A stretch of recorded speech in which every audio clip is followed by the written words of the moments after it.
Durante 20 años, Emiratos Árabes Unidos fue la única puerta abierta de Irán, mientras el resto del mundo se cerraba. Las sanciones de Estados Unidos sellaron el sistema bancario en 2010. Las restricciones europeas se endurecieron en 2012. El acceso al sistema financiero en dólares se cerró por completo en 2018, cuando Trump eliminó el JCPO y aplicó la máxima presión.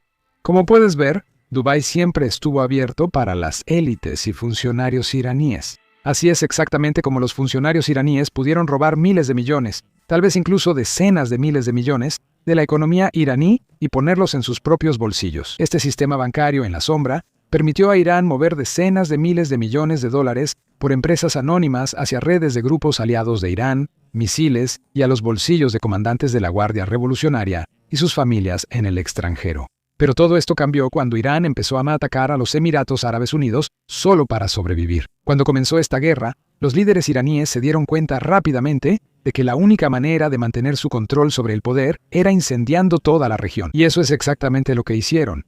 Pero ahora estos países están contraatacando y los líderes del Golfo buscan venganza. Apenas ayer, los Emiratos Árabes Unidos hicieron algo que no habían hecho en más de 35 años. Están dejando la organización OPEP. Dicen que no quieren involucrarse en nada relacionado con Irán. Por eso, Emiratos Árabes Unidos será ahora uno de los mayores productores de petróleo independientes del mundo. Pero no se quedan ahí. También están yendo tras las cuentas bancarias iraníes, las élites iraníes y, por supuesto, el sistema bancario en la sombra de Irán, del que depende el régimen islámico. El futuro de Medio Oriente está cambiando para siempre, y es posible que el régimen islámico no sobreviva para verlo. Empecemos con la OPEP. La OPEP es un cartel internacional de países petroleros como Irán, que se coordinan para mantener altos los precios del petróleo. No controlan totalmente los precios del petróleo porque hay grandes productores fuera de la OPEP como Estados Unidos, pero aún así influyen mucho. Y ahora esa influencia está disminuyendo poco a poco. Justo ayer, los Emiratos Árabes Unidos anunciaron que dejarán la OPEP a partir del 1 de mayo, eso es en 2 días. Los Emiratos Árabes Unidos eran, o siguen siendo hasta el 1 de mayo, el tercer mayor productor de la OPEP. Pero ahora que están dejando la organización, eso le da al país más flexibilidad respecto a cuánto quieren producir. Verás, la forma en que funciona la OPEP es que se reúnen en una junta todos los líderes o todos los representantes de todos los países y deciden cuánto debería estar produciendo cada país. Básicamente, ponen una cuota. De esa manera, pueden restringir la oferta al mercado abierto y de alguna forma mantener el precio que quieren mantener. Ahora que los Emiratos Árabes Unidos dejan la organización, ya no deben seguir la cuota de la OPEP. Pueden producir tanto como tengan la capacidad de hacerlo.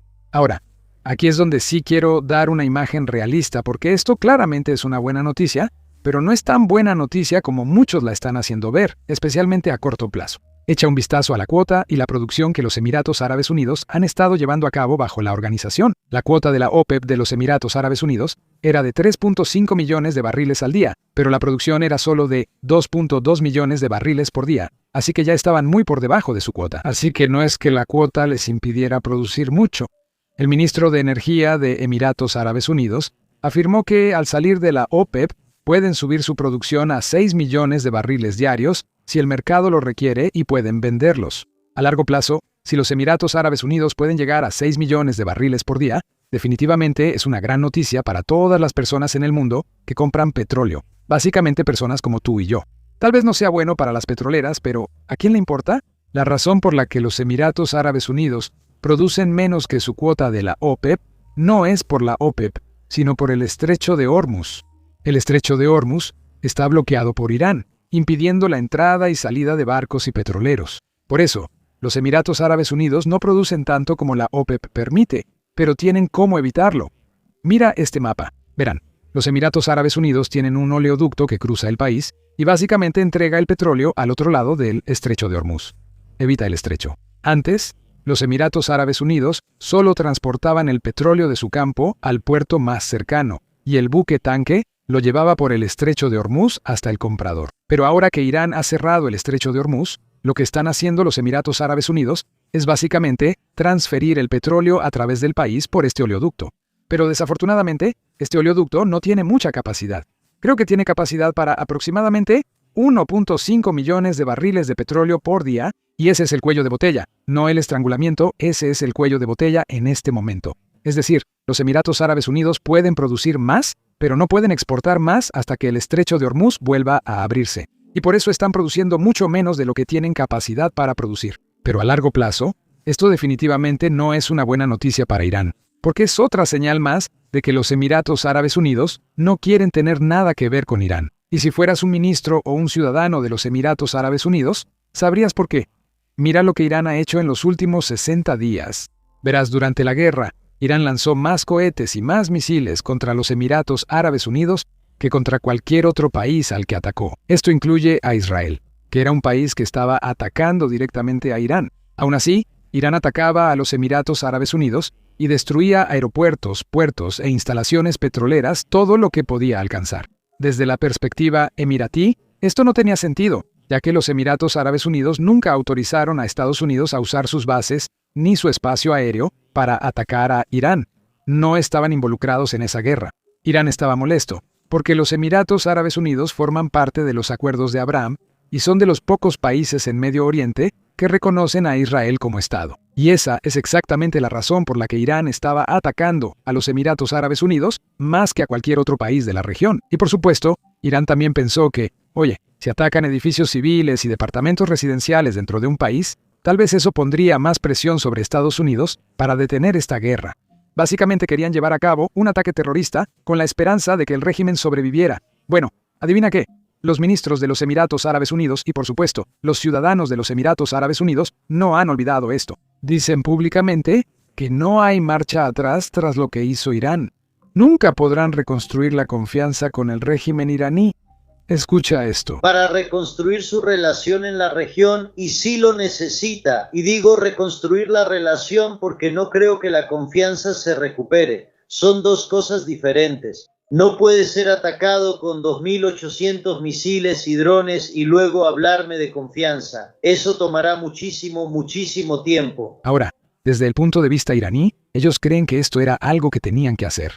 Tenían que atacar edificios de departamentos y aeropuertos en otros países porque era la única manera que veían para que el régimen sobreviviera. Pero desafortunadamente, verás, Irán depende mucho, y de verdad mucho, de los Emiratos Árabes Unidos. Y esa dependencia les va a pasar factura después de lo que hicieron en esta guerra.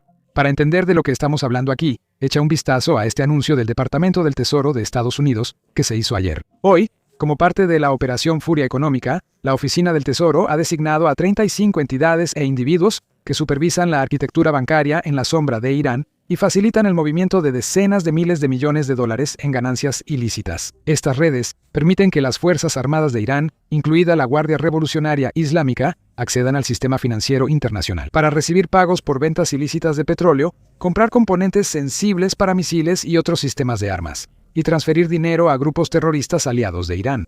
En las últimas 2 semanas, las sanciones de Estados Unidos contra Irán han aumentado mucho, y estas nuevas sanciones están dirigidas específicamente a empresas y personas que ayudan a Irán a evadir las sanciones globales que se han impuesto contra el régimen. Y la razón por la que todo esto está sucediendo ahora es porque los Emiratos Árabes Unidos, en realidad, están ayudando a Estados Unidos. Antes de esta guerra, Irán seguía siendo uno de los países más sancionados del mundo. De hecho, eran el país más sancionado antes de que Rusia invadiera Ucrania. Tras esa invasión, Putin se llevó la corona. Aún así, Irán no debió sobrevivir tanto por las sanciones. Pero verás, había algunos países en Medio Oriente, como los Emiratos Árabes Unidos, que estaban dispuestos a mirar hacia otro lado cuando las empresas iraníes usaban su sistema para evadir las sanciones. En los Emiratos Árabes Unidos existen leyes complejas que permiten ocultar la propiedad de empresas.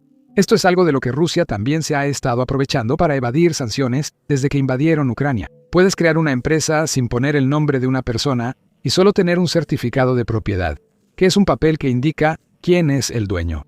Y de hecho, hay muchas empresas como estas en los Emiratos Árabes Unidos que tienen decenas de miles de millones de dólares en volumen de operaciones o ingresos sin que el mundo sepa quién está detrás de estas empresas. Esto es muy atractivo para las personas que, ya sabes, quieren evitar sanciones. E Irán estaba aprovechando mucho estas leyes antes de que comenzara esta guerra. Ahora, no sé ustedes, pero en lo personal, estoy menos dispuesto a hacerme de la vista gorda cuando alguien me lanza 3.000 misiles y drones. Y adivinen qué, los Emiratos Árabes Unidos sienten lo mismo porque antes de esta guerra, no tenían un gran problema con que Irán usara su país y su sistema bancario para evadir sanciones. Pero ahora sí lo tienen. Por eso los Emiratos Árabes Unidos colaboran estrechamente con Estados Unidos para cerrar las lagunas y el sistema bancario en la sombra que han montado los iraníes. Esto ha enfadado mucho a Irán. Les mostraré su declaración en un momento. Los iraníes saben que los Emiratos Árabes Unidos no son un país que puedan reemplazar. Acá, pocos países permiten establecer el mismo sistema que en los Emiratos Árabes Unidos para evadir sanciones. Los Emiratos Árabes Unidos ocupan una posición única, con mucho dinero entrando y saliendo del país, al menos antes de esta guerra. Y eso significa que la gente tenía más oportunidades de hacer cosas que, ya sabes, iban en contra del derecho internacional. Eso es muy difícil de hacer si vas, digamos, a otro país en otro lugar. Y lo peor es que los iraníes no solo pierden la opción de evitar sanciones, sino también el dinero en cuentas extranjeras y empresas de criptomonedas. Hoy, el Departamento del Tesoro anunció que congeló más de $300 millones en criptomonedas en la operación Furia Económica. Si sumas esto al bloqueo de Estados Unidos, que le cuesta a Irán cientos de millones diarios en ingresos por exportación, entiendes por qué los iraníes se desesperan. Declaración de ayer del secretario del Tesoro, Scott Dassen.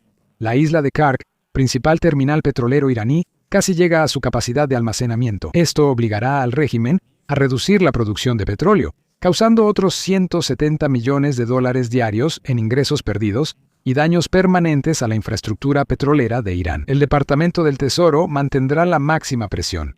Quien facilite el flujo ilícito hacia Teherán se arriesga a sanciones de Estados Unidos. Como dijimos antes, el bloqueo de Estados Unidos puede ser más letal que las bombas estadounidenses, porque Irán realmente no puede reemplazar los ingresos por exportaciones que tenía antes del bloqueo.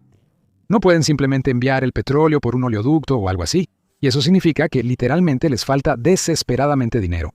Les hacen falta importaciones, y por supuesto, necesitan desesperadamente divisas para importar alimentos. Así que aquí está la respuesta iraní, y de nuevo, están apuntando específicamente a los Emiratos Árabes Unidos. El liderazgo iraní cree que puede intimidar a los países del Golfo hasta someterlos. El Comité de Seguridad Nacional de Irán advierte que Emiratos Árabes Unidos se alinea con Estados Unidos para un nuevo ataque y recibirá una lección. Advierten a los ciudadanos emiratíes que estén atentos, señalando otro error de los iraníes. Creen que los Emiratos Árabes Unidos actúan solos, pero varios países del Golfo comparten su sentir. Sin embargo, por ahora, solo los Emiratos causan la mayor parte del daño. Ahora, antes de hablar sobre estos líderes del Golfo y las declaraciones que están haciendo, solo un recordatorio rápido para todos. Denle like y suscríbanse al canal aquí abajo. Nos ayuda mucho, especialmente al cubrir las noticias actuales, ya que muchos estadounidenses creen que Irán está ganando la guerra, cuando en realidad los líderes iraníes siguen escondidos. Un país que está ganando esta guerra no tiene que esconderse en búnkeres subterráneos. Irán es un país que carece de dinero, de ingresos y de alimentos. Ese no es un país que esté ganando de ninguna manera, pero por alguna razón, la gente todavía cree que Irán está ganando. Y por eso, si puedes ayudarnos a que este video llegue a más personas, ojalá aprendan más sobre la realidad. Ahora, pasemos a lo que están diciendo los líderes del Golfo. Los líderes del Golfo están rechazando la afirmación de Irán de tener el control del estrecho de Hormuz. El martes, varios países de Medio Oriente rechazaron el control iraní y se oponen a cobrar tarifas a petroleros por usar la vía marítima. Esto proviene del CCG, el Consejo de Cooperación del Golfo, una coalición de 6 países: Bahrein, Kuwait, Omán, Qatar, Arabia Saudita y los Emiratos Árabes Unidos. Luego, si miramos dentro de Irán, la situación económica sigue empeorando. Todavía hay un apagón de Internet. Más de 90 millones de iraníes no pueden conectarse con el resto del mundo ni compartir lo que están experimentando. Otro ejemplo de un régimen que teme más a su gente que a nadie más. Afortunadamente, algunas personas pueden conectarse a Internet ocasionalmente, ya sea encontrando alguna forma de saltarse las restricciones o usando Starlink, y comparten lo mal que están realmente las cosas dentro de Irán. En una reunión se presentó un informe sobre la economía de Irán tras la guerra. El presentador creía que Irán estaba cerca del colapso económico. Dijo que enviaría informes a los altos directivos. Esta tarde vi el tuit de Trump. Irán nos informó que están en estado de colapso. Oh, ten piedad de los redactores de informes. Este fue uno de los tweets que alguien publicó desde dentro de Irán. De alguna manera lograron conectarse a Internet. La situación económica del gobierno iraní es bastante grave y se puede ver en fragmentos de información que aparecen en Internet. La división interna sobre el acuerdo es real. Quienes lo apoyan dicen que el régimen lo necesita para sobrevivir. El lado contrario al acuerdo piensa que Irán tiene la ventaja tras la guerra y no debe ceder. En este punto, si Estados Unidos puede lograr un acuerdo con Irán, depende de cuánto tiempo pueda mantener el bloqueo y de cuán creativo pueda ser para diseñar un acuerdo que no parezca una capitulación por parte de Irán. Ahora, la última parte es importante.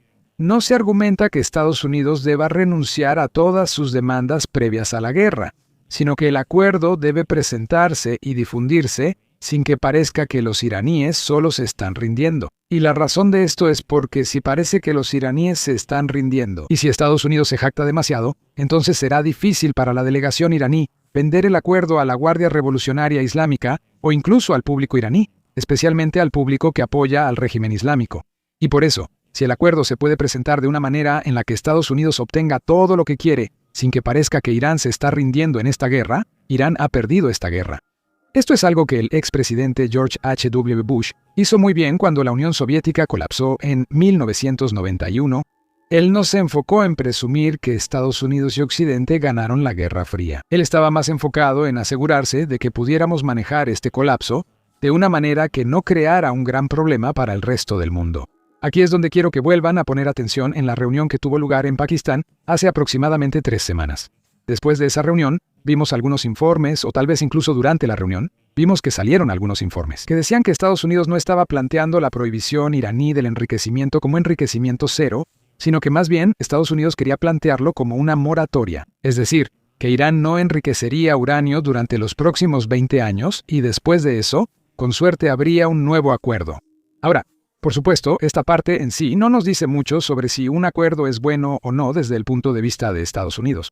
Pero si de alguna manera logramos que todos los demás detalles estén correctos y aún así conseguimos que Irán acepte no enriquecer uranio durante, digamos, 20 años, 30 años o 15 años, no estoy seguro de cuánto tiempo sería en el acuerdo final, de alguna manera sería algo positivo. Claro que habrá quienes no estén satisfechos porque iniciamos esta guerra exigiendo cero enriquecimiento, es decir, que Irán acepte no enriquecer uranio en el futuro. Y 20 años no es exactamente cero enriquecimiento, pero aún así, mientras podamos poner otros detalles, otras salvaguardas, o sea, que Irán no esté haciendo algo por su cuenta, como construir una instalación de enriquecimiento mientras espera que se cumplan los 20 años, si podemos evitar ese tipo de situación que tuvimos con el acuerdo de 2015, creo que esto podría funcionar. De nuevo, realmente depende de todos los demás detalles. No podemos decir si es buen acuerdo sin conocer todos los detalles.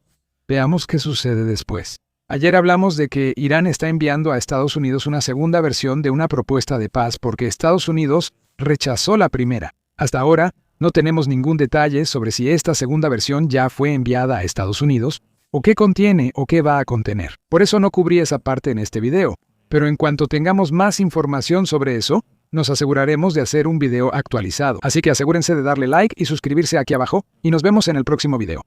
Ahora, para entender por qué Irán se está comportando de la manera en que lo hace en este momento, tenemos que retroceder y ver cómo Irán llegó a donde está hoy.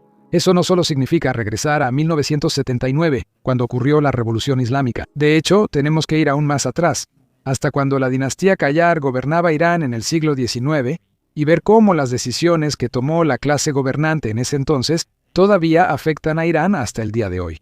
¿Y adivina qué? Eso es lo que hacemos en nuestro podcast de varias partes que salió hoy. Así que si eres alguien interesado en la historia de Irán y en cómo llegamos a donde estamos hoy, definitivamente ve a escucharlo. Puedes verlo haciendo clic en los enlaces en la descripción, o simplemente puedes verlo haciendo clic en la pantalla final en tu pantalla, básicamente haciendo clic en el video que aparece en tu pantalla.